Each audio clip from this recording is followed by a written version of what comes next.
नमस्कार, मेरा नाम है जयपाल और आप इस वक्त खबर तक देख रहे हैं। बाप रे बाप, इतना बड़ा पाप, महाकुंभ में महाझूठ, किससे करनी थी लूट? हाँ, आप बिल्कुल सही सुन रहे हैं। हम बात कर रहे हैं महाकुंभ में बोले गए एक ऐसे झूठ की जिसको सुनकर आपके भी होश उड़ जाएंगे। लेकिन बरखुरदार, ये झूठ बोला किसने और इस झूठ बोलने के पीछे मकसद क्या था? लेकिन उससे पहले ये सब बताएं, आप ये जान लीजिए कि ये झूठ पकड़ा किसने है और इसका खुलासा किसने किया है और इस झूठ को साबित करने की कोशिश कौन कर रहा है। एक संत हैं रविंद्रपुरी महाराज, महानिर्वाणी अखाड़े के सचिव हैं। टॉप सीक्रेट एक चैनल है, अभिषेक उपाध्याय उसके पत्रकार हैं। उन्होंने इंटरव्यू में ये बात जब पूछी कि 144 साल वाला संयोग कहां से बन रहा है महाराज, तो महाराज जी ने एकदम से अपनी जुबान खोलते हुए बता दिया कि प्रभु, ये सब तो रची रचाई बात है और सरकारी भ्रांति है। इन्होंने एकदम बिल्कुल साफ कहा। सबसे पहले ये वीडियो देखिए और उसके बाद आगे की कहानी आपको बताते हैं। जहाँ तक ये सरकार के द्वारा प्रायोजित किया गया 144 साल में कुंभ आया। कुंभ तो हर 12 वर्ष में आता है, 2013 में भी आया। और ये जो पब्लिक में एक रूमर क्रिएट कर दिया गया कि ये कुंभ 144 साल के बाद आएगा, फिर 2031 में 2131 में आएगा, ये बिल्कुल भ्रांति है। इस प्रकार की भ्रांति को जनता को नहीं आना चाहिए। मैंने ज्योतिष का अध्ययन किया है। ये वास्तविकता में अगर देखा जाए तो ये मूल रूप से भ्रांति फैलाई गई है और इससे प्रशासन को परेशानी बढ़ेगी। ऐसा कुछ नहीं है। कुंभ तो हर 12 वर्ष में आता है और जब भी कुंभ आता है उसका अच्छे होता है। ये कुंभ लोगों के दिमाग में ये जो बात आ गई 144 साल के बाद कुंभ आया है, ये बिल्कुल भ्रांति है। तो रविंद्रपुरी महाराज की बात आपने समझ ली, सुन ली, क्या कह रहे हैं।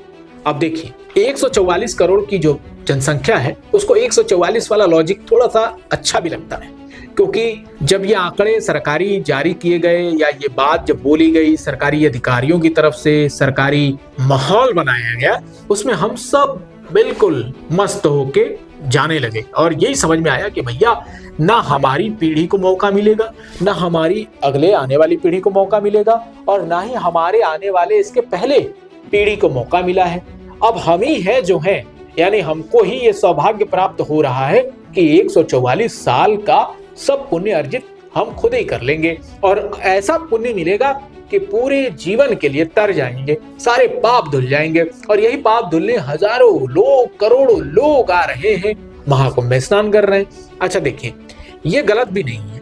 लोग आते हैं, इसके पहले भी आते रहे हैं और इसके बाद भी आते रहेंगे, क्योंकि एक मान्यता है, एक धारणा है। लेकिन 144 साल का जो संयोग बन रहा है वो सिर्फ सरकारी है या इसका भी कहीं शास्त्रों में कोई उल्लेख है? इस बात के लिए हम आपको आगे बताते हैं कि रविंद्रपुरी महाराज ने कहा कि ये महज भ्रांति है। दरअसल जब समुद्र मंथन हुआ तो असुरों और देवताओं के बीच में लड़ाई हुई और उसी लड़ाई के बीच ये 4 बूंदें छलक गई पृथ्वी पर और जहां जहां छलकी उनमें नासिक, उज्जैन, हरिद्वार और प्रयाग, ये ऐसे 4 जगह हैं। लेकिन इनका समुद्र से कोई लेना देना नहीं है। ये नदियां समुद्र से दूर दूर तक कहीं मेल नहीं खाती।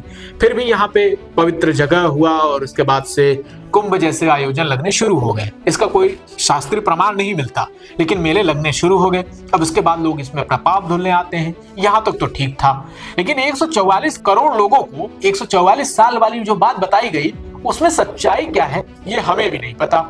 इसका सोर्स क्या है ये बताया भी नहीं गया। ये कहां से आया ये भी नहीं बताया गया। सबसे पहले इसको किसने बताया इसका भी कोई जिक्र नहीं है। तो कुल मिलाकर बात यह है कि 144 साल के नाम पर इतनी भीड़ जुटाने के जो कार्यक्रम आयोजित किए गए हैं उसका फायदा किसको हो रहा है, इस बात का प्रमाण अब तक मिला नहीं है।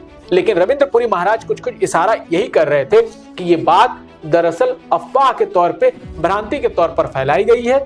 ऐसा कोई भी संयोग 144 साल का यहाँ दिखाई नहीं देता। हर 12 साल में कुंभ लगता है और हर 6 साल बाद अर्ध कुंभ लगता है। ये अलग अलग जगहों पर और ग्रहों नक्षत्रों के आधार पर होता है। ये बात तो उनकी बिल्कुल ठीक है, लेकिन 144 करोड़ की जनता को 144 साल वाली बात कैसे बताई गई?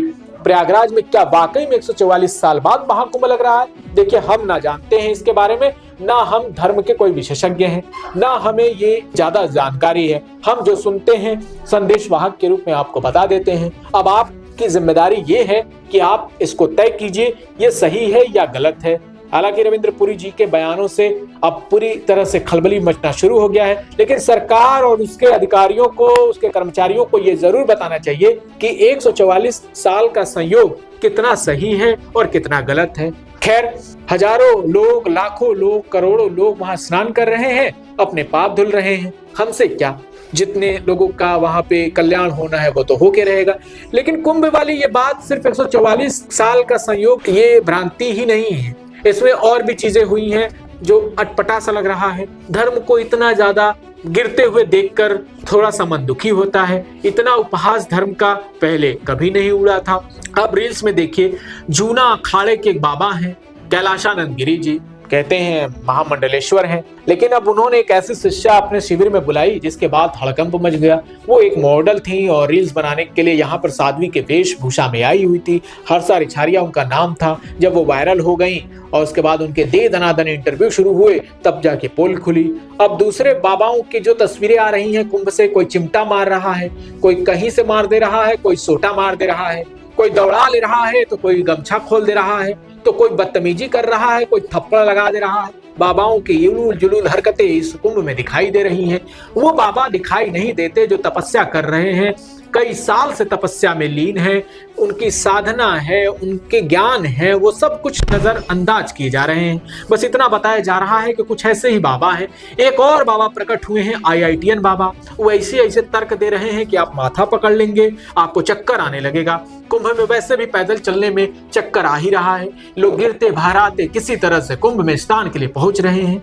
ये महीनों का कल्पवास जो है, कल्पवासियों के लिए तो है ही, लेकिन ऐसे लोग भी जा रहे हैं जिनको ना तो कल्पवास से कोई लेना देना है, ना उनका धर्म से दूर दूर तक कोई नाता है। उन्हें बस रील्स बनाना है और अपना धंधा चमकाना है। और ऐसे धंधेबाजों की वहां पर लाइन लगी है। वो लाखों रुपए देकर वहां स्टॉल भी लगा रहे हैं और लोगों को मूर्ख भी बना रहे हैं। अब यही है पूरे कुंभ का कॉन्सेप्ट। लेकिन बात सिर्फ इतनी नहीं है, बात यह है कि आप इसको किस नजरिए से देखते हैं और 144 साल के संयोग को क्या आप भी मानते हैं, या फिर रविंद्र पुरी महाराज के उनके बातों से आप सहमत दिखाई देते हैं। आपकी राय क्या है, आप हमें जरूर बताइएगा। तब तक के लिए दीजिए हमें इजाजत। शुक्रिया, नमस्कार।